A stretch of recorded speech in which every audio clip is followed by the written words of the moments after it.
नमस्कार, बहुत स्वागत है आपका लोकतंत्र के इस महापर्व के परिणाम के दिन। राज तिलक किसका होगा, इस कयास के साथ हम आपके सामने मौजूद हैं। और इस वक्त की सबसे बड़ी खबर मैं आपको बता दूं, इसके पहले कि आंकड़े दिखाऊं। सबसे बड़ी खबर यह है कि प्रधानमंत्री मोदी ने चंद्रबाबू नायडू से बात की है, क्योंकि इस वक्त सत्ता की चाबी अगर किसी के हाथ में है तो चंद्रबाबू नायडू के हाथ में है। और इसलिए प्रधानमंत्री मोदी और चंद्रबाबू नायडू की बातचीत हुई है और पूरी चर्चा हुई है, जो स्थितियां बनी हैं। प्रधानमंत्री मोदी ने चंद्रबाबू नायडू को असेंबली इलेक्शंस जीतने की बधाई दी है और इसके साथ साथ ही सहयोग मांगा है एनडीए की सरकार बनाने के लिए।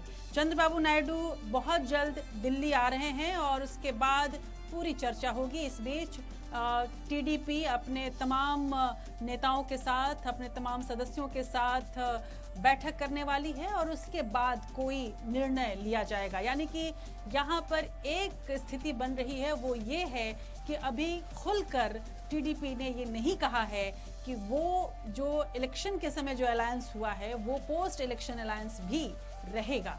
और इसलिए ये बड़ी खबर है। और उसके बाद बंगाल से भी एक और बड़ी खबर आ रही है। जिस तरह से चंद्रबाबू नायडू अभी पर तोल रहे हैं, ठीक उसी तरह से दीदी भी इस वक्त अपने तमाम नेताओं के साथ बैठक कर रही हैं। दूसरी जो सत्ता की चाबी है वो दीदी के हाथों में है। लगभग 31 सीटों के साथ वो बंगाल की राजनीति पर कब्जा जमाती दिख रही हैं और इसलिए वो बैठक कर रही हैं कि आखिर क्या स्थिति रहेगी। हालांकि बीजेपी की तरफ से अभी बात नहीं की गई है दीदी से, लेकिन बहुत जल्द ये कयास लगाए जा रहे हैं कि बीजेपी के आला कमान दीदी को भी बात करने की कोशिश करेगा, लेकिन दीदी का मिजाज क्या होता है ये देखने की बात होगी। बहरहाल मैं आपको आगे बढ़ने से पहले और अपने तमाम जो हमारे मेहमान हैं उनके साथ परिचय कराने से पहले इस वक्त जो इलेक्शन कमीशन ने आंकड़े दिए हैं वो बता दूं। भारतीय जनता पार्टी इस वक्त 241 सीटों पर है, जिसमें 2 सीटें वो जीत चुकी है और 239 सीटों पर वो बढ़त बनाए हुए है। आईएनसी यानी कि इंडियन नेशनल कांग्रेस 99 सीटों पर आगे है।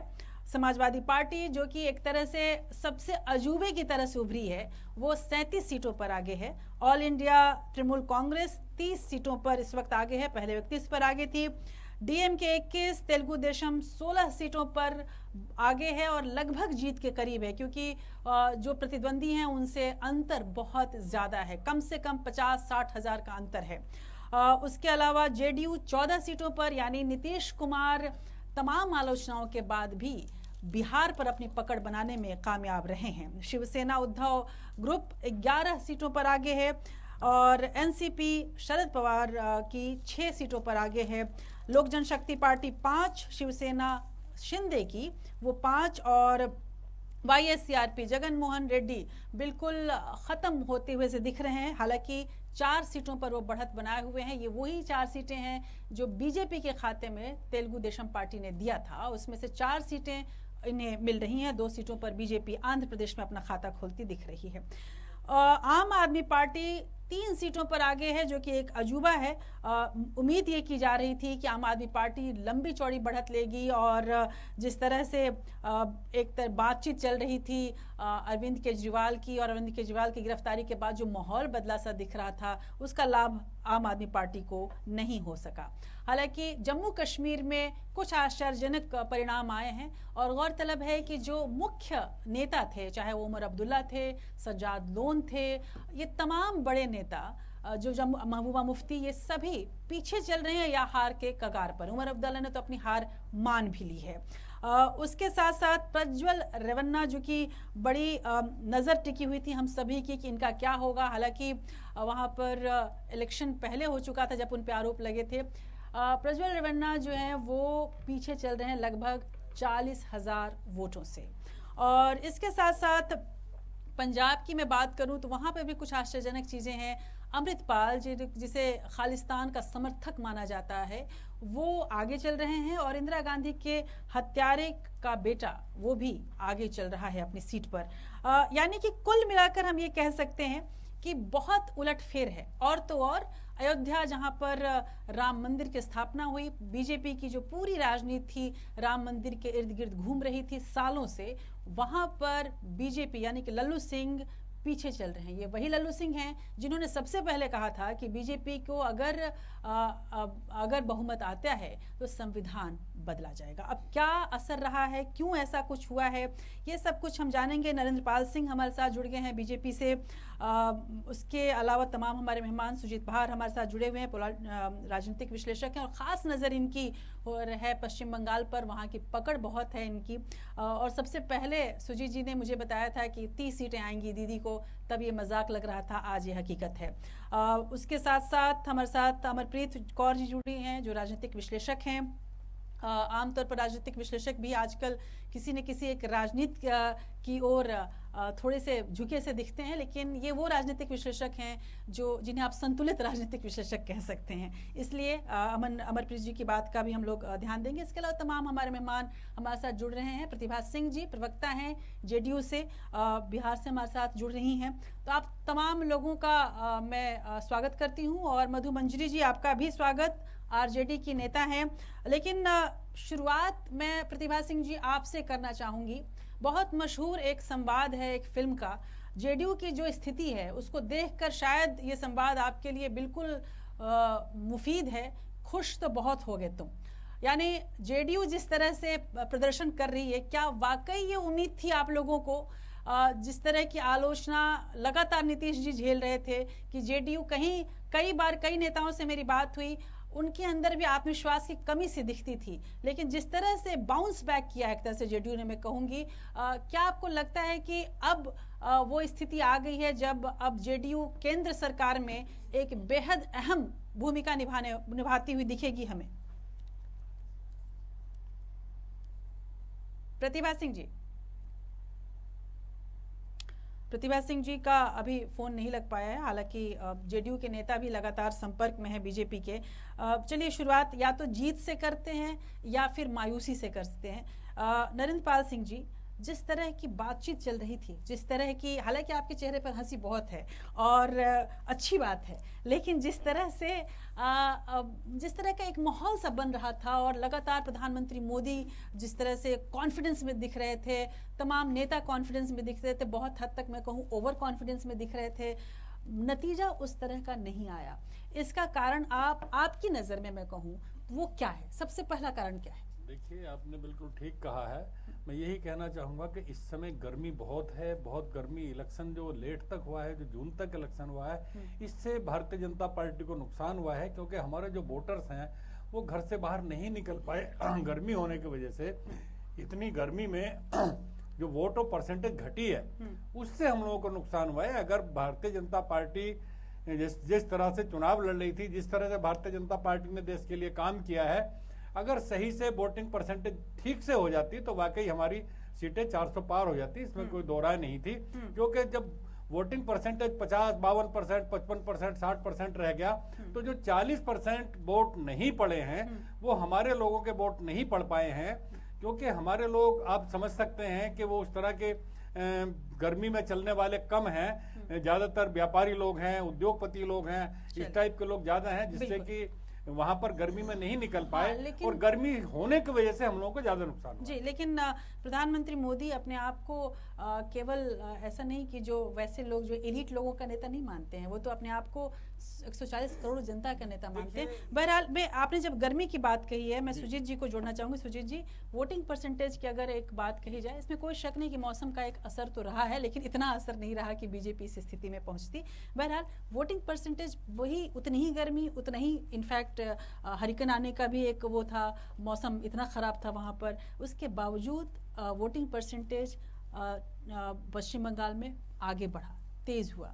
और इतना सब कुछ होने के बावजूद टीएमसी के लिए ऐसा लग रहा जैसे एंटी इनकम्बेंसी भी नहीं थी, और उसके साथ प्लेट में सजाए हुए सारी सीटें थीं। और बीजेपी जो कि इतनी मेहनत कर रही थी, लगभग मैं कहूंगी कि ये बीजेपी के 5 सालों की मेहनत का नतीजा नहीं है, 10 सालों से बीजेपी पश्चिम बंगाल में मेहनत कर रही है। आप अमित शाह को याद करें जो जाके वहां पे रोड शो कर रहे थे, आप रूपा गांगुली को याद करें, तमाम लोग लगे हुए थे।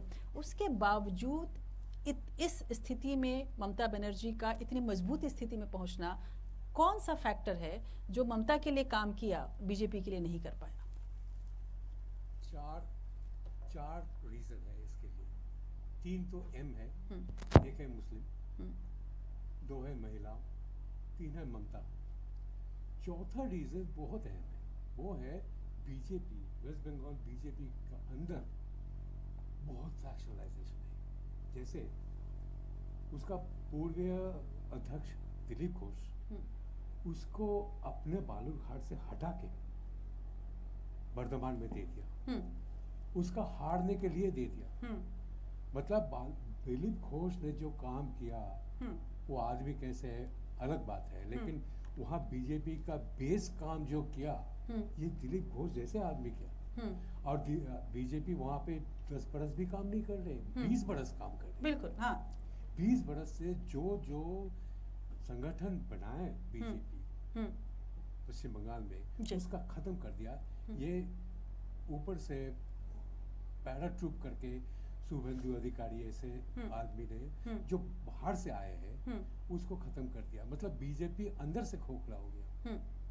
और सुजीत, जो जैसे ईडी का वो शुरू हुआ, एक ओवरऑल माहौल बना था कि तमाम नेताओं के ईडी के खिलाफ, तो ये जो चल रहा था कि एक आम जनता में क्या, खासकर क्योंकि मैं पश्चिम बंगाल की जनता को ज़्यादा बौद्धिक मानती हूँ, और ये हमेशा से एक तरह से पुष्ट होती रही है ये बात कि पश्चिम बंगाल की जनता को आप इस तरह से आगे मतलब हाँक के नहीं ले जा सकते जिसको कहा जाए।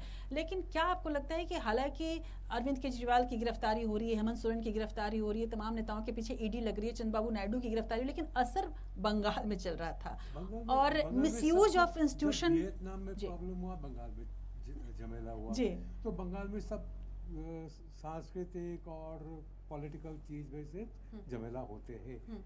लेकिन इस बार जो देखिए संदेश खाली का जो प्रॉब्लम हुआ, संदेश खाली में सब जानते हैं कि लैंड ग्रैबिंग होता है, किया इस शाहजहां शेख ने लैंड ग्रैबिंग किया। लेकिन औरत का जो बलात्कार बोले थे, वो ये स्टिंग ऑपरेशन में पूरा उल्टा हुआ। जी बिल्कुल। तो ये जो एक बार हवा उल्टा तरफ चलना शुरू किया, तब रोक नहीं पाए। लेकिन हमारे साथ प्रतिभा सिंह जी जुड़ी हुई हैं। प्रतिभा सिंह जी, हालांकि बंगाल में तो दिख रहा है कुछ एक फैक्टर ऐसा दिख रहा है, जैसे पश्चिम बंगाल में ममता बनर्जी हैं, उनके लिए एंटी इनकम्बेंसी जैसे कुछ काम ही नहीं किया और उन्हें 30 की बढ़त एक तरह से मिली हुई है। जेडीयू के लिए भी क्या यही है कि तमाम विरोध के बावजूद, तमाम आरोप के बावजूद जेडीयू जो अपने किला बचाने में सफल रही, आमतौर पे ये माना जा रहा था कि जेडीयू के किले ढह जाएंगे, एग्जिट पोल भी ये बता रहे थे। तो क्या आपको लगता है कि ये आखिर नीतीश कुमार की इसको मैं जीत समझूं, या ये मानूं कि बिहार की जनता अभी भी आरजेडी को, खासकर लालू यादव के एरा को याद किए हुए है और वो वापस नहीं लाने देना चाहती, इस वजह से आरजेडी खारिज हुई और जेडीयू को पासिंग मार्क मिल रहे हैं? देखिए राजश्री जी, ऐसा है कि बिहार में जिस तरह से 2005 से लेकर 2024 तक जिस तरह से काम आदरणीय नेता श्री नीतीश कुमार जी ने किया, और दूसरी बात भी आपने सही कहा कि लालू जी का जो शासनकाल था 90 के दशक, आतंक राज, उसको बिहार की जनता अभी तक नहीं भूली और आगे भी नहीं भूल पाएगी, क्योंकि उस समय का जो आतंक था उनका ना, बिहार की जनता थर्राती थी।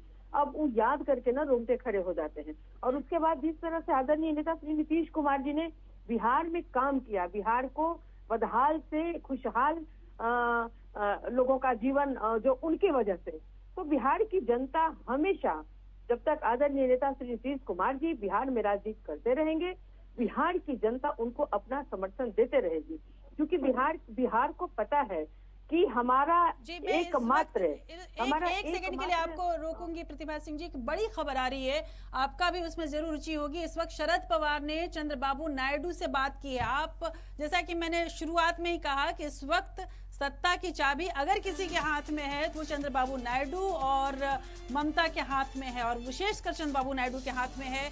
ये चंद्रबाबू नायडू वही हैं जो अटल जी का भी जो उन्होंने सरकार देखी है और मनमोहन सिंह की भी सरकार देखी है, काफी वरिष्ठ नेता हैं, और चंद्रबाबू नायडू ने अपने पत्ते अभी नहीं खोले हैं। शरद पवार और चंद्रबाबू नायडू के अच्छे संबंध रहे हैं, एक सरकार में वो रहे हैं और इस वक्त चंद्रबाबू नायडू से शरद पवार ने बात की है और उनसे एक तरह से रिक्वेस्ट किया है कि वो साथ आए इंडिया गठबंधन के। और हर तरफ असेंबली इलेक्शन हो या फिर मुख्य एक तरह से लोकसभा के इलेक्शन हो, दोनों ही जगह चंद्रबाबू नायडू काफी आगे बढ़ रहे हैं। इस बीच नवीन पटनायक से भी बातचीत शरद पवार हो रही है इंडिया गठबंधन की। गौरतलब है कि इंडिया गठबंधन में काफी हलचल है और तमाम दलों से बातचीत की जा रही है। हालांकि उड़ीसा की अगर हम बात करें तो वहां बीजेपी असेंबली इलेक्शन में काफी आगे हो चुकी है और नवीन बाबू का किला ढहा सा दिख रहा है और उड़ीसा में बीजेपी एक तरह से वापस आ चुकी है। वापस क्या कहूंगी, शुरुआत ही कर चुकी है वहां पर, क्योंकि इतने दिनों से नवीन बाबू ही थे। और इस लिहाज से अगर देखा जाए तो इस वक्त इंडिया गठबंधन में ज्यादा हलचल है और एनडीए में निराशा है, क्योंकि जिस तरह के आंकड़े दिख रहे हैं उन आंकड़ों के आधार पर देखा जाए तो राजनीति यही होती है कि जैसे ही आंकड़े बदलते हैं सारे रिश्ते नाते लोग भूलकर कहीं आगे बढ़ जाते हैं। हमारे साथ रिश्ते नाते की बात चल रही है तो मधु मंजरी जी, एक बड़ा आरोप आप लोगों पे लगा कि आप लोगों ने रिश्ते नाते का ही ख्याल रखा, अपने ही परिवार के लोगों को टिकट दिया। हालांकि तेजस्वी बड़ा ही तेजस्वी भाषण कर रहे थे, लेकिन उन भाषणों का असर, हालांकि आरजेडी लगभग 3 सीटों पर आगे चल रही है, लेकिन उस तरीके से नहीं हुआ जितनी उम्मीद लालू जी को रही होगी। इसका असर बाकी राज्यों पर ज्यादा पड़ा, बिहार में नहीं पड़ा। मधु जी, आपका क्या आकलन है अपने ही पार्टी को लेकर? नहीं, देखिए ऐसा नहीं है। अगर परिवार की बात करें या अपने परिवार की बात करें तो मात्र 23 में से 2 सीट मिला, जो दोनों मतलब मीसा भारती जी का और सारण से मिला उनको। तो ऐसा नहीं है, मीसा भारती जी अभी लीड कर रही हैं और लगातार जो है बिहार में आदरणीय तेजस्वी प्रसाद यादव जी काम करते रहे हैं, लोगों को जोड़ते रहे और जोड़ने का काम किया है। अभी हमारी बहन बोल रही थी कि लालू जी के राज्य, शायद ये भूल गई कि पिछला बिहार विधानसभा में सबसे बड़ी पार्टी बनकर के उभरी थी हमारी पार्टी जो है आरजेडी। तो ये जो विधानसभा का चुनाव नहीं है और आदरणीय लालू प्रसाद बिहार के मुख्यमंत्री थे, ना कि देश के प्रधानमंत्री थे, तो मतलब बिहार में हमारी पार्टी अभी भी सबसे बड़ी पार्टी है। और जहां लोकसभा की बात आती है तो लोकसभा में अभी हम पीछे हैं, लेकिन कहीं ना कहीं हर जगह नेक्स्ट टू नेक्स्ट फाइट उम्मीद बाकी है आपके लिए। जी अमरप्रीत जी, एम फैक्टर की बात चल रही है। मैं इस इलेक्शन में शायद सबसे ज्यादा एम फैक्टर हावी रहा। मछली से मामला शुरू हुआ, मछली हुआ, मटन हुआ, मंगलसूत्र हुआ, मुसलमान हुआ, एम ही रहा। और एम होने की वजह से एम जो सबसे बड़ा था बीजेपी का वो पिछड़ गया, मोदी पिछड़ गए, मोदी की गारंटी पिछड़ गई। क्या आपको लगता है कि बीजेपी ने ओवरडोज किया, एक तरह से कहा जाए वादों का? हम सभी लोग, हम लोगों की हर किसी की दूरदृष्टि 100 सालों की नहीं होती है। हम 5 सालों की बात करें, हम अग्निवीर की बात करें, जो विपक्ष था वो लगातार खींच रहा था जनता को जमीनी हकीकतों की ओर, और बीजेपी बड़े सपने दिखा रही थी, जैसे कि मंगल ग्रह के सपने दिखा रही थी। ये एक ऐसा गैप आया सच्चाई और सपने में कि जनता मुड़ के बिखर गई, एक तरह से कहा जाए। और दूसरा जो मुसलमानों के लिए जो बात की गई, वो डर मुसलमानों में इतना बढ़ा कि उन्होंने क्लस्टर वोटिंग वो हमेशा करते हैं, लेकिन अभी तक वो बिखर जाता था। खासकर बीएसपी का अगर आप देखें और मुसलमानों का वोट अगर आप यूपी में देखें तो अंबेडकर को लेके जो बातें हो रही थी, संविधान बदलने की बातें हो रही थी, इसकी वजह से तमाम दलित वोट विपक्ष को मिला, बीजेपी को नहीं मिला। क्या फैक्टर है? हालांकि अलग अलग तरीके के बातें कही जाएंगी, लेकिन आपकी नज़र में क्या लगता है कि क्यों ऐसी स्थिति हो रही है? मौसम के अलावा मौसम भी मसे ही है जी। देखिए, दोनों तरफ गर्मी बढ़ी हुई है, राजनीतिक तरफ भी बढ़ी हुई है, मौसम की भी बढ़ी हुई है। इस गर्मी में सब लोगों को घबराहट हो रही है, पर राजनीति के साथ जुड़े हुए लोगों को मुझे लगता है राजश्री जी कि आज ज्यादा घबराहट हो रही है। तो बात ये है कि मुस्लिम फैक्टर अगर हम कहते हैं तो बीजेपी तो उनकी स्टेटमेंट्स अगर आप देखो, उनकी ट्वीट अगर आप देखो, उनकी चुनावी रैलियां अगर आप देखो, तो वो मुस्लिम लोगों को टारगेट करके बहुत सारी बातें बोल जाती है। तो वो चीज़ अगर ओवैसी की बात करें, वो भी बोलते हैं कि भाजपा की बी टीम है और उनकी जो वोट, वो भी वोट बांट देते हैं एक तरीके से। दूसरी तरफ अगर बसपा की आपने बात करी तो मायावती के ऊपर भी ये ब्लेम लगते रहे हैं कि वो जो भाजपा की बी टीम ही है, तो वोट बांटने में, वोट काटने में इन दोनों का नाम आता है। पर फिर भी मुस्लिम वोट अगर फिर भी जुड़े रहते हैं भाजपा के साथ, ऐसी बात नहीं है। आपने देखा कि आजमगढ़ में क्या हुआ था, जब सब इलेक्शन हुए थे तो वहां पे भाजपा की सीट ले ली थी उन्होंने। पर यूपी की जब हम बात करते हैं, वहां की 80 सीटों की हम बात करते हैं, तो बात ये होती है कि यूपी में जो 80 सीटें ले जाता है, जो सत्ताधारी पार्टी है, जो हमारे सरकार जो दिल्ली में बननी है, उसका जो रास्ता है वो यूपी से होके आता है। जी बिल्कुल। अब अगर यूपी में डबल इंजन की सरकार है, वहां पे अगर राम के नाम पे वोट मांगा, क्या एक वोट राम के नाम पे दे दो, हम उनको लाएंगे जो राम को लाएंगे, और ऊपर से राम मंदिर को इतना नंबर 1 मुद्दा बनाया गया कि हमने अपनी जो चोन मैनिफेस्टो थे, हमारे जो वादे थे, उसमें से हमने राम मंदिर की बात जो है पूरी कर दी। तो ऐसा लगता नहीं था सिचुएशन को देख के, जो अभी भाजपा की कंडीशन यूपी में हो रही है, ऐसा किसी ने भी नहीं सोचा होगा सपने में कि ऐसा हो जाएगा। क्योंकि वहां पे लोग, ऐसा लगता था कि क्योंकि अयोध्या में, क्योंकि राम मंदिर की बात हुई है, अभी ताजा बना है, इसके लिए लोग जो है वोट जो है वो इनकी तरफ, भाजपा की तरफ जाते हुए नजर आएंगे। और हुआ क्या कि वहां की जो फैजाबाद की सीट है अयोध्या की, वहां पे भी पछड़ते हुए नजर आ रहे हैं भाजपा उम्मीदवार। जब पिछड़ने की बात चल रही है तो मैं आपको बता दूं, उत्तर प्रदेश से जो बड़ी खबर आ रही है वो ये है, स्मृति ईरानी लगभग 78,000 वोटों से किशोरीलाल शर्मा से पीछे चल रही हैं, और इसलिए ऐसा माना जा रहा है कि उनकी हार तय हो चुकी है। और इसके साथ साथ अगर हम कमलनाथ की बात करें, मध्य प्रदेश में आखिरी किला था कांग्रेस का, वो भी ढह चुका है, उन्होंने हार अपनी मान ली है। उसके अलावा अगर आप बात करें उड़ीसा विधानसभा चुनाव की, तो हमने बताया जैसा कि वहाँ नतीजे चौंकाने वाले हैं, और वहाँ बीजेपी एक तरह से थम्बिंग में चोटी से आ रही है, और प्रज्वल रेवन्ना अब लगभग 58,000 वोटों से पीछे चल रहे हैं। कुल मिलाकर देखा जाए तो यूपी में एनडीए का बंटाधार हो चुका है एक तरह से, और साइकिल बहुत तेजी से आगे बढ़ रही है। आपसे बात करना चाहूँगी मैं, नरेंद्र पाल सिंह जी, मैं जो बात मैंने कहा, इस बीच में ये भी बता दूं कि सेंसेक्स जो है वो गिरा हुआ है और लगभग 4,000 अंक गिरा हुआ है। इसमें एक और बात जी नहीं, अभी फिर से गिरा, 2,000 अंक सुधरा, फिर वापस 4,000 नीचे गिरा। उसके साथ साथ इसमें जो एक अंदरूनी बात ये हुई है कि गौतम अडानी के शेयर वो सबसे ज्यादा गिरे हैं, लगभग 30% शेयर नीचे हो गए हैं। ये जी कल, हाँ, तो वो चीज़, ये सब चीज़ें छोटी छोटी चीज़ें चलती जा रही हैं। लेकिन इस बीच में नरेंद्र पाल सिंह जी, एक शेर है बहुत मशहूर कि तुझसे पहले जो यहाँ तख्ता नशीं था, उसे भी अपने खुदा होने का इतना ही यकीन था। प्रधानमंत्री मोदी को लेके जो बीजेपी के कार्यकर्ताओं ने, बीजेपी के नेताओं ने एक छवि बनाई, और वो छवि राम मंदिर से का उद्घाटन जब शुरू हुआ, पूरा फोकस प्रधानमंत्री मोदी को रखा गया। यहाँ तक कि बड़बोले नेताओं ने तो यहाँ तक कहा कि ये वो स्वयं राम के अवतार हैं।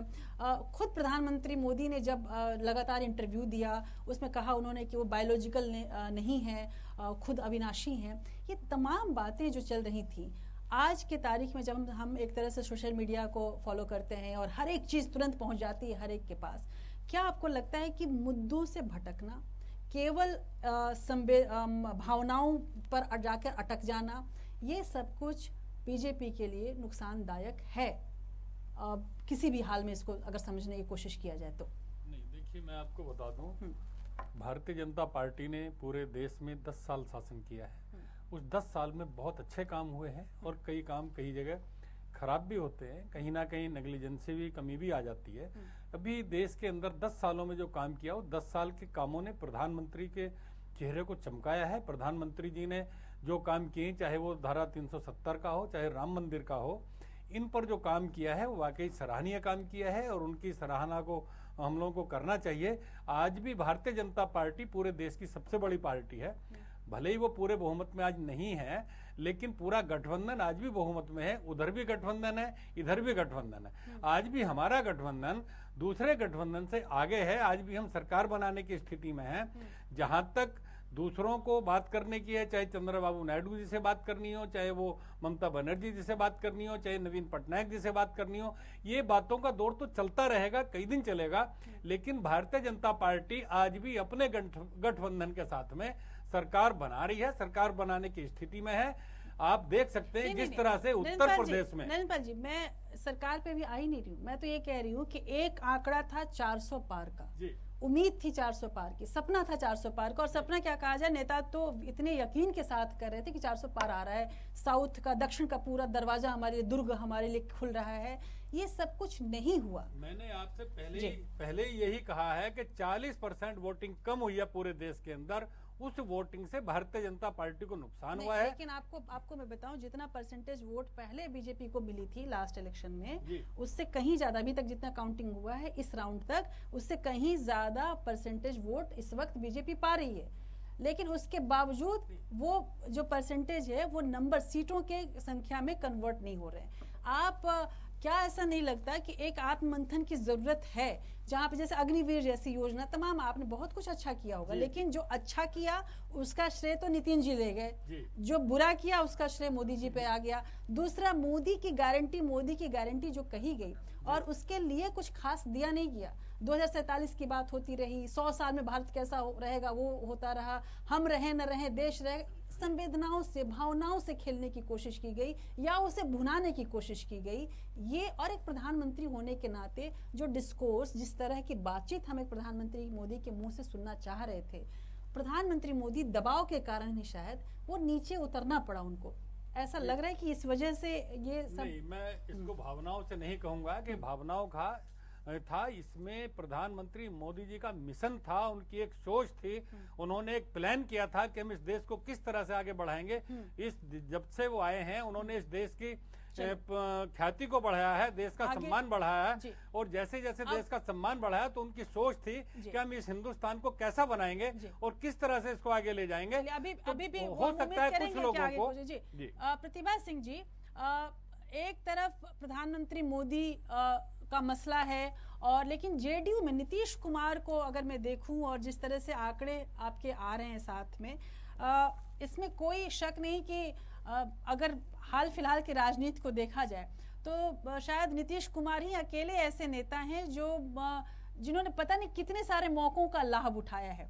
अब ये स्थिति बन रही है, इस स्थिति में इस मौके को आप जेडीयू के लिए कितना बड़ा एक तरह से मौका मानती हैं?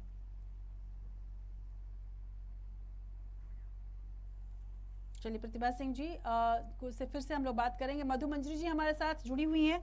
मधु जी, एक आत्ममंथन की जरूरत है, इसमें कोई शक नहीं। जैसा आपने कहा कि आरजेडी एक बड़े दल के रूप में उभर रही थी बीजेपी में, लेकिन तेजस्वी ने शायद, मैं अगर देखूं तो सबसे ज्यादा जमीनी बातें उठाई, लेकिन आखिर उसका जो लाभ बिहार के अंदर मिलना चाहिए था वो नहीं मिला। इसको क्या आप समझ रहे हैं कि लालू यादव का बुजुर्ग हो जाना, उतना ज्यादा एक्टिव नहीं रहना, ये एक बड़ा फर्क पड़ा है? लालू यादव की वैसी उपस्थिति नहीं थी इस बार के इलेक्शन में, वैचारिक उपस्थिति थी, लेकिन स्वास्थ्य की वजह से वो खुद बहुत ज्यादा नहीं जा पा रहे थे। ये एक बड़ा फैक्टर रहा आरजेडी के लिए?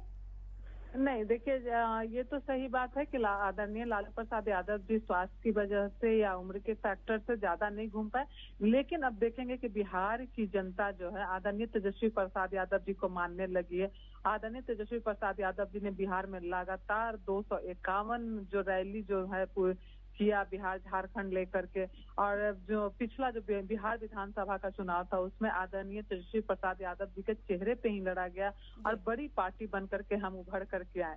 लेकिन कहीं ना कहीं अगर जिस हिसाब से पिछला जो लोकसभा में हमारा परफॉर्मेंस अच्छा नहीं रहा था, लेकिन इस बार का लोकसभा का में परफॉर्मेंस हमारा अच्छा है। कहीं बहुत जगह नेक टू नेक फाइट है, और अभी जो है शाम तक आने तक रुझान अभी आ रहा है, धीरे धीरे तो हम लोग आएंगे। लेकिन बिहार की जनता ने एक्सेप्ट किया है। जी, एक बार जब बिहार की बात हो रही है तो बिहार के दो लड़के यहाँ दिल्ली में लड़ रहे थे, कन्हैया कुमार और मनोज तिवारी, लेकिन इस वक्त मनोज तिवारी जीत के करीब हैं और कन्हैया कुमार बहुत पीछे हैं मनोज तिवारी से, यानी कि कन्हैया कुमार का जलवा यहाँ पर कुछ खास नहीं दिखा। हालांकि ये क्यों हुआ ये भी हम समझने की कोशिश करेंगे, और लेकिन उसके पहले मैं अमरप्रीत जी एक चीज़ जो मैं बात कर रही थी नरेंद्र पाल जी से कि नरेंद्र मोदी एक तरफ थे और राष्ट्रीय एक तरह से चेहरा थे, राष्ट्रीय नेता हैं ही, वो अंतर्राष्ट्रीय नेता हैं। नरेंद्र मोदी को घेरने के लिए हर एक राज्य में विपक्ष के पास एक नेता था। ममता बनर्जी अपने गढ़ में लगातार प्रचार कर रही थी, तेजस्वी यादव भले ही आरजेडी ने अच्छी संख्या नहीं पाई लेकिन उनके प्रचार का असर बाकी जगहों पर मिला। इसी तरह से हर राज्य में था। डीएम के उधर एक तरह से नुकसान पहुंचा रही थी, लगातार बोल रहे थे बीजेपी के खिलाफ, जबकि प्रधानमंत्री मोदी कश्मीर से कन्याकुमारी तक खुद ही या नॉर्थ ईस्ट से लेके और गुजरात तक खुद ही प्रचार कर रहे थे। एक अकेला सितारा होने की वजह से अलग अलग छोटे छोटे जो सितारे थे हर एक राज्य में, उस सितारे की चमक को खा बैठे। आपको ऐसा लगता है? देखिए, एक तो भाजपा जो है देश की सबसे अमीर पॉलिटिकल दल है, दूसरा उसके पास सारी चीजें हैं, हाँ। सरकारी एजेंसियों से लेके तंत्र मंत्र जंत्र सब चीजें, और आप ये देखो कि उनको किसी भी चीज की एडवर्टाइजमेंट करने की छूट है, वो किसी भी तरीके से कर सकते हैं। उनके ऊपर कोई, चाहे वो इलेक्शन कमीशन ही क्यों ना हो, कोई भी उनके ऊपर उंगली उठाने वाला है नहीं है।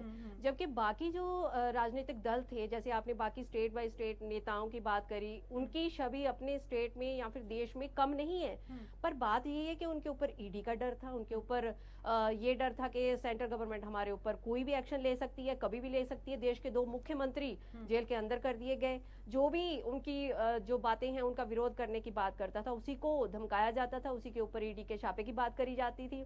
बहुत सारे लोगों को ईडी के नाम पे धमकाया और बहुत सारे लोग इस चीज में डर भी गए, और बहुत सारे लोग जिन्होंने डट कर सामना किया वो जेल के अंदर चले गए। तो ये नहीं है कि छवि जो है प्रधानमंत्री की उसमें कोई धुंधलापन आया, या ये चीज है कि उनके जो काम थे उनकी वजह से जो धरातल पे कई चीजें पहुंची रही हैं, लोग उनकी विरोध में आ गए। लोग ऐसा नहीं कहते कि मोदी जी ऐसे हैं, वो मोदी जी को अच्छा ही कहते हैं, और अगले नेता भी वो बोलते थे कि हाँ मोदी जी ही हमें चाहिए, क्योंकि उनके ऑपोजिशन में जो विपक्ष था, विपक्ष का कोई भी नेता ऐसा नहीं था जो मोदी जी की खिलाफत में खड़ा होने का दम रखता हो। पर बात ये है कि मोदी जी की गारंटी फेल होते हुए नजर आ रही है, मोदी जी के वादे झूठे आते हुए नजर आ रहे हैं। जो उन्होंने 100 साल का हमारा फ्यूचर, हमारा प्लान कर लिया था, वो कहीं धुंधला सा नजर आ रहा है, क्योंकि लोगों को धरातल पे जो चीजें हैं, लोग जो महंगाई का सामना कर रहे हैं, लोगों में इतना हो गया है कि अनएम्प्लॉयमेंट इतनी हो गई है, वो चीजें जो हैं उन चीजों का डिस्कशन भारतीय जनता पार्टी में से कोई भी नहीं करता। अगर आप मोदी जी की बात करें, उन्होंने मंगलसूत्र से शुरू करके मुजरा तक बात करी, उन्होंने मुसलमानों तक को टारगेट करा, और उन्होंने ये भी बोला कि अगर कांग्रेस की सरकार आती है तो वो हर चीज जिनके ज्यादा बच्चे हैं उनमें डिवाइड कर देगी। तो ये सीधा सीधा एक जाति के ऊपर, एक धर्म के ऊपर टारगेट कर देना, प्रधानमंत्री होने के नाते जी बिल्कुल जी, दूसरे नेताओं से बुलवाते खुद न बोलते तो शायद अच्छा रहता। यही क्योंकि वो सिर्फ भाजपा के नेता जरूर हैं, भाजपा ने ही उनको चुना है प्रधानमंत्री, लेकिन वो प्रधानमंत्री सारे देश के हैं, सारे देशवासियों के। और जो आपने शिकायतों की बात की है, तो एक आंकड़ा मेरे पास आ रहा था, इलेक्शन कमीशन में लगभग 200 कंप्लेन इस बार डाले गए, जिसमें 169 केसेस का निपटारा हुआ। उसी तरह से 2,68,000 कंप्लेन फाइल हुए सी विजिल के द्वारा, जिसमें 2,67,000 यानी कि 92% कंप्लेंट्स को रिजॉल्व किया गया। लेकिन इसके साथ साथ 95, ये एक बड़ा इंटरेस्टिंग फैक्टर है कि 95 शिकायतें और FIR INC प्रेसिडेंट के खिलाफ डाला गया, और शायद उतना बीजेपी के साथ नहीं हुआ। ये बड़े आश्चर्य की बात है। बहरहाल सुजीत जी बस एक सवाल का जवाब मैं आपसे लूं, उसके बाद आपको जाना भी है। ममता बनर्जी की यदि हम बात करें तो ये एक कयास अब लगना या खबर गर्म है कि वो बीजेपी में जा सकती हैं, और हालांकि उन्होंने पहले ही कहा है कि मैं बाहर से सपोर्ट करूंगी।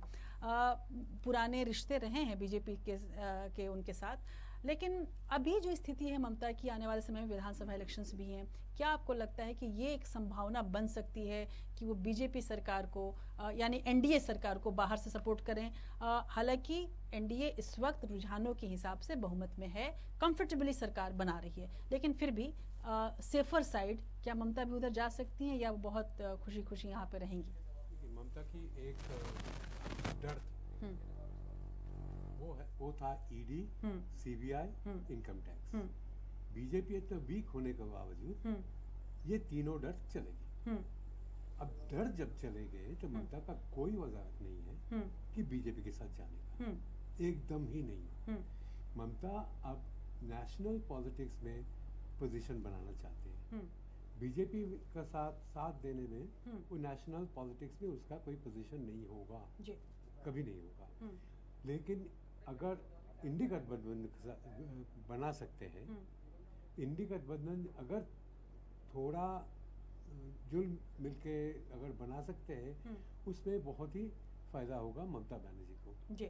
तो अब ये बीजेपी का साथ जाना नामुमकिन लगता है मुझे। जी बिल्कुल, चलिए अब आगे देखेंगे। लेकिन इस वक्त बड़ी खबर ये है, और अगर आंकड़ों की हम बात करें तो आंकड़े ये बता रहे हैं कि 290 सीटों पर एनडीए आगे है, और इंडिया गठबंधन 234 सीटों पर आगे है। कांग्रेस पार्टी ने बेहद अच्छा प्रदर्शन किया है, और सबसे ज़्यादा बधाई मैं दूंगा राहुल गांधी जी को। ये उनका प्रयास, उनकी मेहनत और उनका जो कमिटमेंट है अपने विचारधारा के प्रति, ये उसकी जीत है। और किसी भी हालत में अब भारतीय जनता पार्टी को स्पष्ट बहुमत नहीं मिलने वाला है, और जब नहीं मिलेगा तो उसमें अपने आप जो अंदरूनी लड़ाई है वो शुरू हो जाएगी भाजपा की। जहाँ तक राजगढ़ का सवाल है, हाँ, जो मेरी उम्मीद थी उससे सब अभी पोलिंग नहीं हुआ है, लेकिन अभी भी आधी वोटिंग हो पाई है। देखते क्या कारण मानते हैं सर, जो शुरुआती जिस जगह से आपको बढ़त मिलना थी वहाँ से काफ़ी माइनस रही कांग्रेस, जैसे राघोगढ़, चाचौड़ा, सुसनेर, क्या वजह रही? अब ये 4 बजे राहुल गांधी प्रेस कॉन्फ्रेंस करने वाले हैं। इस बीच शरद पवार ने नवीन पटनायक से बात की है, चंद्रबाबू नायडू से बात की है। इंडिया गठबंधन में बड़ी हलचल है। हालांकि मध्य प्रदेश की यदि हम बात करें तो कांग्रेस वहां पर पूरी तरह से साफ हो गई है। दिग्विजय सिंह जो बोल रहे थे वो एक तरह से उनका कमबैक था 20 सालों के संन्यास के बाद, वो ना हो सका, और दिग्विजय सिंह अभी फिलहाल काफ़ी पीछे चल रहे हैं। हमारे साथ हमारे मेहमान विक्रम किलपटी भी जुड़ गए हैं और हम उनके पास भी चलेंगे। लेकिन उसके पहले मैं बात करूं जेडीयू की और आरजेडी की। प्रतिभा सिंह जी, आप हमारे साथ हैं? हाँ है राजश्री जी। जेडीयू की अगर एक चीज़ हम लोग लगातार देख रहे हैं प्रतिभा सिंह जी, भले ही बीजेपी बड़ी आश्वस्त हो कि आप उसके साथ हों, पर मेरी नज़र खास रहेगी जेडीयू पर, जो इतिहास रहा है उसके मद्देनजर। जो हलचल मची हुई है इंडिया गठबंधन में भी और लगातार एनडीए के अंदर भी, आपके पार्टी के अंदर किस तरह की चर्चा चल रही है? अगर कुछ ब्रेकिंग न्यूज आप हमें दे सकें। देखिए, हमारे पास कोई ब्रेकिंग न्यूज नहीं है और न ही इस तरह की कोई चर्चा है। देखिए, जिस तरह से, चूंकि हम लोग शुरू से ही आश्वस्त थे, जब से चुनाव शुरू हुआ तो हम लोग शुरू से ही आश्वस्त थे कि जिस तरह से बिहार में काम हमारे नेता आदरणीय श्री नीतीश कुमार जी ने किया है, तो हमारा एक भी सीट हम लाइक नहीं करेंगे, क्योंकि जनता के लिए हमने काम किया है, तो जनता का समर्थन हमें मिलेगा। हम पूरी तरह से आश्वस्त हैं। अगर एक आध सीट हमारा इधर उधर गया भी, अगर हम एक सीट पर हारेंगे भी, तो उसका मुझे बेहद अफसोस होगा, क्योंकि हमने इतना काम किया हर वर्ग के लिए, हर जाति संप्रदाय के लिए, चाहे युवाओं की बात करें, चाहे महिलाओं की बात करें, चाहे बुजुर्गों की बात करें। तो हमारी सरकार ने जिस तरह से बदहाल बिहार को खुशहाल बिहार बनाया। जी, लेकिन प्रतिभा जी, मैं वही पूछना चाह रही हूँ कि बिहार को और खुशहाल बनाना हो तो आप किसकी तरफ बैठकर खुशहाल बनवाएंगी? एनडीए की तरफ ही रह के खुशहाल बिहार बनता रहेगा, या अगर मौका मिले और अच्छा लगे तो इंडिया की तरफ भी बिहार को बैठकर खुशहाल बनाया जा सकता है? आखिर आप किसका हाथ पकड़कर बिहार की मदद करना चाहेंगी? राष्ट्रीय जी, अभी हमारे नेता राष्ट्रीय प्रवक्ता आदरणीय श्री केसी त्यागी जी का बयान भी आया है कि हम एनडीए के साथ अभी थे, हैं और रहेंगे। हमारी ऐसी कोई मंशा नहीं है। विपक्ष बस यूं ही डोरे डाल रही है, उनकी बातों से हमें कोई खास फर्क नहीं पड़ता। जी, लेकिन प्रतिभा सिंह जी, एक पत्रकार होने के नाते और नीतीश बाबू को हमने लंबे समय तक हम लोगों ने फॉलो किया है, देखा है, नीतीश कुमार एक ऐसे नेता हैं जिनकी धरती पर पकड़ बहुत अच्छी है, जो जातिगत समीकरण है उस पर पकड़ बहुत अच्छी है, लेकिन उसके साथ साथ अगर 10 बड़े महत्वाकांक्षी नेताओं की लिस्ट बनाई जाए तो नीतीश बाबू भी उसमें एक अच्छे खासे नंबर के साथ मौजूद होंगे। क्या नीतीश कुमार को आप ये नहीं चाहेंगी कि वो देश में एक बड़े पद पर सेवा करें? क्या आपको ऐसा लगता है कि नीतीश बाबू को इसके लिए जेडीयू मनाएगी कि यहाँ पर केंद्र में आए और एक बड़े पद पर सेवा करें बिहार की? शास्त्री जी, आपने महत्वाकांक्षा की बात कही, महत्वाकांक्षी नेताओं में शामिल होने की बात कही, तो मैं आपको बता दूं कि जितने भी देश में महत्वाकांक्षी नेता हैं वो परिवारवादी नेता हो सकते हैं, लेकिन हमारे नेता बिहारवादी, जिन्होंने सिर्फ बिहार के लिए अगर कुछ महत्वाकांक्षाएं भी पाली तो बिहार के डेवलपमेंट के लिए, बिहार की जनता के लिए। भाई बिहार के लोग जो रोते थे उनके आंसू पोंछने के लिए अगर हमारे नेता महत्वाकांक्षी हो सकते हैं तो फिर ठीक है, कह लीजिए महत्वाकांक्षी। जी जी बिल्कुल। और हम उम्मीद करेंगे कि इसी महत्वाकांक्षा के साथ वो बहुत जल्द एक बड़े ही अच्छे पोर्टफोलियो में दिखेंगे। बहरहाल आरजेडी से बात करते हैं। आज जिस एक बड़ा मशहूर मनेर का लड्डू हम सभी जानते हैं, जैसा कि आप भी जानती हैं मधु जी, और बड़े मनेर के लड्डू बन रहे थे, एक बड़े ऑर्डर आ चुके थे बीजेपी की तरफ से, हर पार्टी की तरफ से। आरजेडी का लड्डू फूट गया, ऐसा लगता है आपको? नहीं, मनेर का लड्डू तो आरजेडी ही खाएगा, क्योंकि जो मनेर जो है लोकसभा क्षेत्र है, जो हमारी मीसा भारती जी जीत रही हैं, तो लड्डू की जहाँ बात आती है तो लड्डू जो है आरजेडी में ही बटेगा। और बात ये है कि जहाँ हम थे आज हम वहाँ से बहुत अच्छे पोजीशन पे हैं और अभी भी नेक टू नेक फाइट चल रहा है। कहीं कहीं मतलब थोड़ा ज्यादा आगे चले गए हैं इन लोग, लेकिन अभी भी देखिएगा कि अभी हमारा उम्मीद और आशा बिल्कुल बरकरार है और अभी भी हम बोल रहे हैं कि हम अच्छे मार्जिन से और अच्छे जगह से अच्छी जीत करेंगे, जीत कर आएंगे। कि हमारे पास हारने के लिए कुछ है नहीं, जीतने के लिए बहुत कुछ है, तो हम जीतने वाले हैं। क्योंकि बिहार की जनता ने आदरणीय तेजस्वी प्रसाद यादव जी को माना है। युवाओं में एक विश्वास जगह है, एक आस जगह है कि युवाओं के हैं तेजस्वी हैं तो नौकरी है, तेजस्वी है तो शिक्षा व्यवस्था अच्छा है। ये बिल्कुल आप ये एक बात ये सही कह रही है कि शायद नौकरी की बात जितनी मजबूती से तेजस्वी यादव ने उठाई थी शायद ही कोई नेता और उठा पाया था। विक्रम, अगर पूरे सभी के बयानों को याद करें, एक बार हम रिवर्स में जाते हैं, प्रधानमंत्री से लेकर तमाम बड़े नेताओं की बातों को याद करते हैं, कौन सा ऐसी बात थी आपके हिसाब से जो जनता के मन में बस गई और लेकिन ये मुद्दा तो है और उस पर बात करनी चाहिए? बेरोजगारी की जो प्रॉब्लम थी उसी की वजह से आप देख रहे हैं रूरल और अर्बन एरियाज में ज़्यादातर एंटी बीजेपी वोट हुआ है, प्रेडोमिनेंटली उत्तर प्रदेश में, जहां अभी समाजवादी पार्टी इतना अच्छा परफॉर्मेंस कर पा रही है is because of rural distress. और इट इज़ नॉट आश्चर्यजनक चीज़ ये है कि ये साउथ में जो भी सीट मिले फिर भी गढ़ से सीट हार चुके हैं। So that is very disturbing for the BJP, not foresee such a thing happening.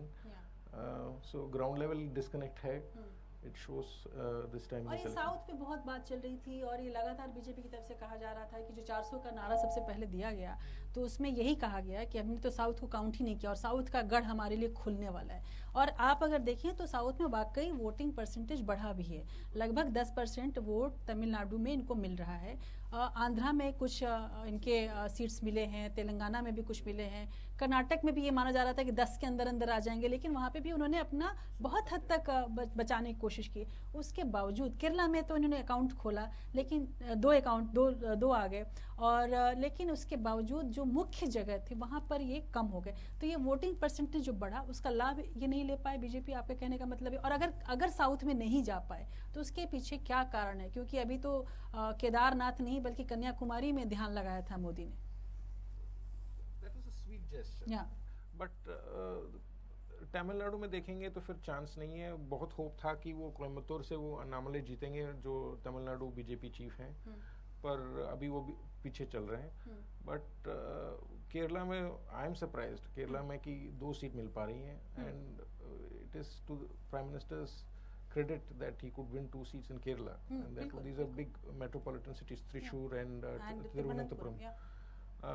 But Suresh Gopi for Thrissur actor तो वो चल जाएंगे, but Rajiv Chandrasekhar winning from Thiruvananthapuram is big. पर आपको ऐसा नहीं लगता कि शशि थरूर जिस तरह से एब्सेंट रहे तिरुवनंतपुरम से लगातार वो एक बहुत, राजीव चंद्रशेखर हमेशा एक तो केरला पढ़े लिखे लोगों का स्टेट है और वहाँ पर इस चीज़ को बहुत महत्व दिया जाता है। राजीव चंद्रशेखर भी उसी लेवल पे थे, पढ़ा लिखा एक इंसान जो मंत्री भी रहा, और शशि थरूर बिल्कुल एब्सेंट हो गए थे। बीच में ये भी खबर चलने लगी थी कि शायद वो भी बीजेपी में आ जाएं। ये एक फैक्टर बहुत काम करके करा वहाँ पर।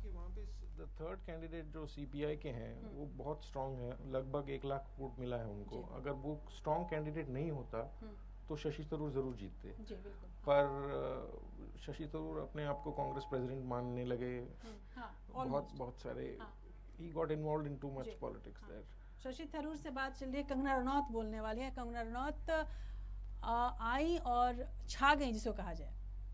मैं अब जो है आपसे मिलती रहूंगी और आगे जो भी है, जो जिस तरह से हमारा प्लान है चीज़ें एग्जीक्यूट करने का और लॉन्च करने का, वो हम डिस्कस करते रहेंगे। आप सब मीडिया बंधुओं का भी हमें जो है वो इसमें सहयोग चाहिए होगा और मंडी का जो है अब भविष्य जो है बहुत ही उज्जवल होगा। धन्यवाद जी। और इस वक्त की एक और बड़ी खबर आ रही है कि दिल्ली में कल इंडिया गठबंधन की बैठक, एनडीए गठबंधन की बैठक होने वाली है। अमित शाह इसमें मौजूद रहेंगे। जीतन राम मांझी से उन्होंने इस वक्त बात भी की है। जीतन राम मांझी को शाह ने बैठक में आने का न्योता दिया है और जीतन राम मांझी को जीत की बधाई भी दी है। जीतन राम मांझी इस वक्त एक अहम किरदार के रूप में उभर रहे हैं। मैं आपको सीट भी बता दूं कि जीतन राम मांझी को आखिर बिहार में कितनी सीटें मिली हैं, ये भी जानना बड़ा दिलचस्प है कि बिहार में किस दल को कितनी सीटें मिली हैं। जेडीयू को तो हमने बताया ही आपको कि 14 सीटें मिली हैं, 12 सीटें बीजेपी ले रही है, एलजेपी-आरबी 5 सीटों पर, आरजेडी 4 और कांग्रेस 2 सीटों पर, सीपीआई 2 सीटों पर है। ये बिहार का आंकड़ा है और इसलिए जीतन राम मांझी एक महत्वपूर्ण नेता बन रहे हैं बिहार में अगर देखा जाए तो। हालांकि एलजेपी तो साथ है ही और अब ज़रूरी है, अमित शाह को इसीलिए जाना जाता है कि हर एक छोटे बड़े लोगों से वो बात करके और किसी तरह से अपने को आंकड़ों को बचाए रखने में कामयाब होते रहे हैं। नरेंद्र पाल सिंह जी, अमित शाह की तरफ से अब एक के बाद एक चाल शुरू हो चुकी है। अमित शाह आपके चाणक्य रहे हैं और कहा जाता है कि वो चाणक्य हैं। इस बार 1-2 चीज़ें बहुत स्पष्ट रूप से दिखी थी। उत्तर प्रदेश में जितने भी टिकट दिए गए थे, ये माना गया था और ये बातें हम सबको पता है और सबके सामने आ रही थी कि उसमें योगी आदित्यनाथ की नहीं सुनी गई थी और सारी टिकट्स केंद्र से ही डिसाइड किया गया, जो मोर ओवर आप कहें तो अमित शाह जी ने डिसाइड किया। इनफैक्ट पूरे भारत में डिसाइड किया, पर उत्तर प्रदेश में तो खास करके। तो क्या ये माना जाए कि ये जो चाणक्य था वो बिहार में तो जो कर पाया, उड़ीसा में जो कर पाया, लेकिन उत्तर प्रदेश में इसकी बुद्धि फेल हो गई? देखिए, उत्तर प्रदेश के अंदर बहुत दिन से 10 साल से जो समाजवादी पार्टी बाहर थी, कांग्रेस बाहर थी, भारतीय जनता पार्टी ने काम किया। यूपी में किसान आंदोलन चला, किसान आंदोलन का हम लोगों को नुकसान हुआ है। किसान आंदोलन में बहुत सारे लोग हमारे धरने पर बहुत दिन बैठे रहे और बहुत दिन उनकी बात को जो हमारे हाई कमान ने 1 साल के बाद उस कानून को वापस लिया, तो उससे कहीं ना कहीं किसानों में हमारे प्रति एक भावना खिलाफत में बढ़ी है। किसानों से हम लोगों को नुकसान हुआ है। हालांकि भारतीय जनता पार्टी ने बाद में किसानों के साथ तालमेल बिठा लिया, उनकी बात को सुना भी गया, उनके कानून को जो बनाया गया था उसको वापस भी लिया गया।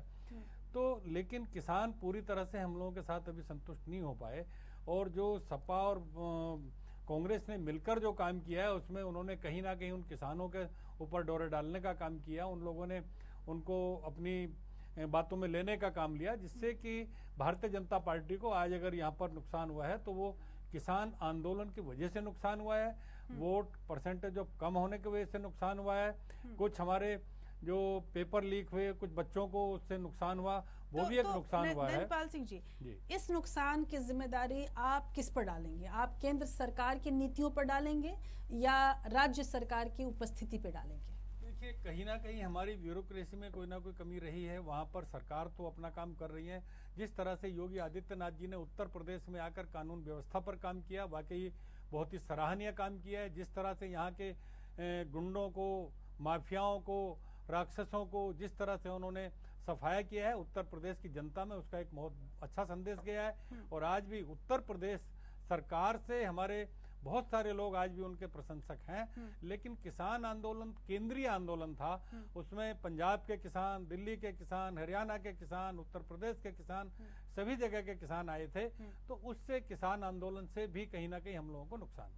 नरेंद्र सिंह जी, मैं आपकी प्रशंसा करना चाहूंगी, बहुत स्पष्ट बातें आपने रखी हैं और बड़े साफ तौर पर आप बोले। आमतौर पर बीजेपी के नेताओं को हाल फिलहाल में हमने 10 सालों से ये देखना हमने मान के चलते थे कि उनसे कुछ भी पूछा जाए तो अपनी आवाज़ तेज कर लेंगे, मुद्दे से भटका देंगे या भटक जाएंगे, लेकिन आप बड़े मुद्दे पर है। बहुत बहुत शुक्रिया आपका इसके लिए। विक्रम, जो बात इन्होंने बताई कि किसान आंदोलन का एक फ़र्क पड़ा, उत्तर प्रदेश की अगर खासकर मैं बात करूं तो एक खबर ये फैल गई कि योगी आदित्यनाथ को बदल दिया जाएगा। उसके अलावा आप चाहे रूपाला की बात याद करें, राजपूतों का जो नाराज़गी रही, उसी तरह से राजस्थान में जो नाराज़गी रही। राजपूत जो है वो उत्तर प्रदेश में बहुत डिसाइडिंग स्थिति में नहीं है, लेकिन खुद वोट डाल के, लेकिन वो प्रभावित करने की स्थिति में है। इसके साथ साथ क्या आपको लगता है कि योगी आदित्यनाथ की कम रुचि रखना, आप पहले वाले योगी आदित्यनाथ को याद करें जो पूरे भारत में घूम घूम कर अपना कैंपेन करते थे, इस वक्त उन्होंने ज़्यादातर कैंपेनिंग यूपी में ही किया और उसमें भी कुछ सीटों तो ऐसी थी जहां पर जैसे जगदम्बिका पाल के सीट पर गए तो उन्होंने ब्राह्मणों के खिलाफ बोला, हरशंकर तिवारी के खिलाफ बोला। ये सब चीज़ें और एक बुलडोजर बाबा की जो छवि है, ब्यूरोक्रेसी के अंदर जो भ्रष्टाचार आ चुका है, वो सब कुछ भी यूपी में नुकसान करने के लिए काफ़ी था बीजेपी को। बिल्कुल। देखिए, सेंटर वर्सेस स्टेट जो पहले कांग्रेस में हुआ करता था वो coming to the BJP also, and the disfavor which the chief minister of Uttar Pradesh was in was very obvious. So there could be some inner party stories happening there, but you know, why make Yogi Adityanath feel insecure? I mean, it was a bad decision to do that, and it is showing. Exactly. और वो लेकिन एक ये भी चलने लगा था कि प्रधानमंत्री मोदी के एक विकल्प के रूप में योगी आदित्यनाथ घूम रहे थे, इसलिए बिल्कुल ऑल्टरनेटिव जी, और वो एक इनसिक्योरिटी दिया उसने केंद्र के अंदर भी और जिसका नतीजा हम लोग इस तरह से देख रहे हैं। इसके साथ साथ अमरप्रीत जी, एक बड़ा फैक्टर था आपका, ऐसा लग रहा था कि जब अरविंद केजरीवाल आए और जिस तरह से सुप्रीम कोर्ट में मामला चला, लगातार बहस हो रही थी, आप कुछ कमाल कर पाएंगे, लेकिन जैसे आप ख़त्म ही हो गई है एक तरह से। जितनी उम्मीद थी इन नेताओं से और जिस तरह से वो बातें कर रहे थे, इसमें कोई शक नहीं कि ये सभी लोग, इन लोगों ने टीज़र का काम किया और नतीजा मलाई कोई और खा रहा है, लेकिन माहौल इन लोगों ने बनाया। आपके ख़त्म होने के पीछे आप क्या राज आपको लगता है? देखिए, केजरीवाल ने अपनी तरफ से मुझे नहीं लगता कोई कमी छोड़ी है, क्योंकि नैरेटिव सेट अगर मोदी जी ने किया कि 400 पार जाएंगे और उन्होंने बहुत सारी चीज़ें जैसे राम मंदिर को ही मेन मुद्दा बनाया, वैसे ही जैसे केजरीवाल रिलीज हुए हैं, जेल से बाहर आए हैं, उन्होंने आते ही सब चीज़ों का ध्यान, मीडिया का ध्यान, लोगों का ध्यान अपनी तरफ ले लिया। उन्होंने आते ही क्या घोषणाएं कर दी, दो, एक तो कि मोदी जी जो वोटें मांग रहे हैं इनका तो 75 हो जाएगा अगले साल, और इनका ही फैसला है कि 75 के बाद कोई भी भाजपा का नेता जो है वो अपने पद पे नहीं बना रह सकता, तो ये रिटायर होने वाले हैं। इस मुद्दे ने बहुत बड़ा काम किया। उन्होंने सेकंड ऑप्शन ये दे दिया कि अमित शाह के लिए ये वोट मांग रहे हैं, मोदी जी जाएंगे और अमित शाह आएंगे, तो आप लोगों को ये बोल दिया कि वोटर्स जो अभी वोट देंगे वो अमित शाह को ही इनडायरेक्टली वोट देंगे। दूसरी बात, उन्होंने एक और नैरेटिव सेट कर दिया कि जोगी जी जो हैं, जैसे ये शिवराज सिंह चौहान को इन्होंने हटा दिया, ये रमन सिंह को हटा दिया, तो ऐसे ही भाजपा वाले जब अगली बार सरकार में आएंगे तो इनका पहला काम होगा कि ये जोगी आदित्यनाथ को हटा देंगे। तो ये चीज, क्योंकि वो बहुत हरमन प्यारे नेता हैं, उनका जो भी जैसा भी बुलडोजर बाबा के नाम से उनकी जो छवि बनी हुई है, या फिर लॉ एंड ऑर्डर उन्होंने कंट्रोल करा हुआ है, वहाँ की छवि जो है यूपी की वो सुधर गई है, तो वहाँ पे सब चीजें जो थी वो लोगों को बहुत प्रभावित। अरविंद केजरीवाल ने संशय फैलाने का, कंफ्यूजन फैलाने का बहुत काम किया, और अगर भाजपा में नैरेटिव सेट करने की बात आई तो केजरीवाल भी उनको एकदम सामने से टक्कर देते हुए नजर आए। जी बिल्कुल, और एक चीज ये दिखती रही, इसका जवाब, हालांकि वक्त ब्रेक का हो चला है और ब्रेक के पहले मैं ये बता दूं कि प्रधानमंत्री नरेंद्र मोदी लगभग 1,42,000 वोटों और अजय राय जो उनके प्रतिद्वंदी हैं कांग्रेस के, उन्होंने भी 5,45,000 लगभग वोट प्रधानमंत्री को मिला है और 4,33,000 वोट, 33,000 वोट माफ कीजिएगा, वो अजय राय को मिला है।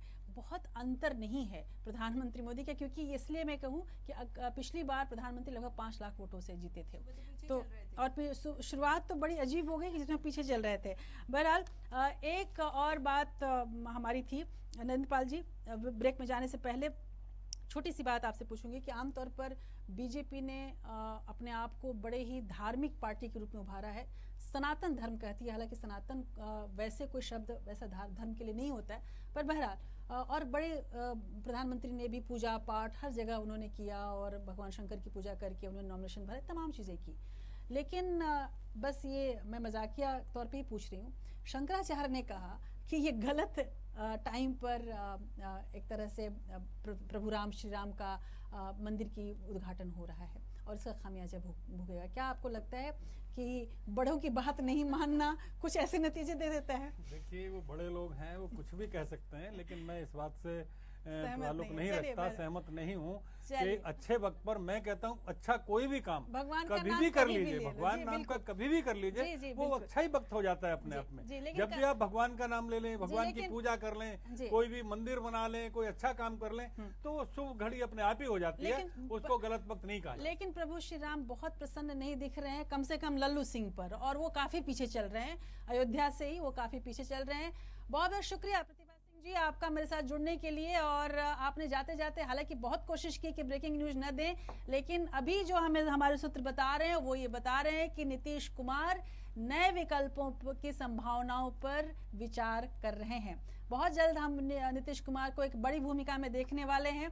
आपको बहुत बहुत बधाई इस जीत के लिए, और मधु जी आपको भी बहुत बहुत शुक्रिया। और इसमें कोई शक नहीं कि तेजस्वी यादव एक बड़े ही वोकल लीडर के रूप में उभरे हैं और उनकी बातों ने देश पर असर तो जरूर किया। बिहार में वाकई आरजेडी के पास कुछ खोने को नहीं था, जो मिला है वो मिला ही है। बहरहाल एक छोटा सा ब्रेक लेंगे, ब्रेक के पहले एक बार फिर से मैं आपको पूरे जो टैली है वो बता दूं जो इलेक्शन कमीशन हम तक पहुंचा रहे हैं। और इलेक्शन कमीशन के हिसाब से ये टैली कुछ इस प्रकार से आ रही है, स्टेट वाइज तो नहीं, मैं 240 सीटों पर भारतीय जनता पार्टी, कांग्रेस 99 सीटों पर, समाजवादी पार्टी 36 सीटों पर और तृणमूल कांग्रेस 30 सीटों पर, डीएमके 21, तेलुगु देशम 16 और जनता दल 14 सीटों पर आगे है। शिवसेना उद्धव ठाकरे का ग्रुप 11 पे और Shiv Sena national Congress party NCP PSP 7 सीटों पर, लोक जनशक्ति पार्टी 5 पर, शिवसेना शिंदे की पार्टी 5 सीटों पर आगे है। इस तरह से तमाम मनोज तिवारी की बाइट आ रही है, आप एक बार उसको देखें, उसके बाद ब्रेक से प्रधानमंत्री बने। बीजेपी का मतलब सेवा है, हम एनडीए के लोग अपनी सेवा पे आगे चलते रहेंगे। लेकिन मनोज, ऐसे राज्यों में जो लग रहा है, क्या वजह मानते हैं आप, कहीं पर चूक रह गई? देखिए, अभी तो काउंटिंग चल रही है, इसलिए मैं कोई फाइनल वर्जन तो नहीं दे सकता, लेकिन जो भी होगा एनडीए की सरकार तो बन रही है, मगर इसमें जहां जहां जैसा आएगा हम उसकी समीक्षा करेंगे, उसके अनुसार आगे बढ़ेंगे। एक जो चंद्रबाबू नायडू दोनों, और एक मशहूर गाना है, हालांकि मनोज तिवारी को इस गाने के साथ चिढ़ाया जाता है कि ही हंस दिलन रिंगिया के पापा। इस वक्त रिंगिया के पापा वाकई खुशी से हंस रहे हैं। फिलहाल एक ब्रेक लेते हैं, ब्रेक के बाद हमारी सहयोगी इस पूरे चर्चा को आगे बढ़ाएंगी। बने रहिए आप हमारे साथ।